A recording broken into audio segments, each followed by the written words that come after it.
Wat bent u aan het doen? Ik ben aan het kijken hier in het Lauwersmeergebied naar vogels. En ik ben nu aan het kijken of een oude zeearend, die zit hier vaak in wat dode bomen verderop, of hij er zit. En ik zie hem nou niet, dus maar hij zit hier vaak. U heeft wel een indrukwekkende verrekijker. Hoe ver kunt u hiermee zien? Deze kan 70 keer vergroten. Alleen meestal doe ik dat niet zo ver, want dan hoe verder je komt, hoe waziger het wordt door de hete lucht vandaag. Hè.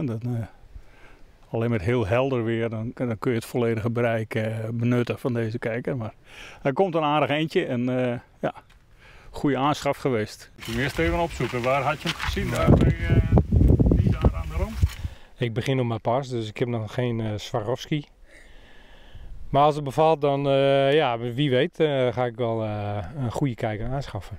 En wat heeft u gezien tot nu toe? Ik ga een beetje af op mijn grote leraar, Jan Hendrik. Die kan zo gepassioneerd over vogels vertellen. Ik dacht van, nou, ik moet een keer met hem mee. Dus vorige keer hebben we heel veel vogels gezien. Ook op bijzondere vogels die ik eigenlijk nog nooit gezien had. Waarvan ik het bestaan helemaal niet vanaf wist. En de rust en hetgeen wat je ziet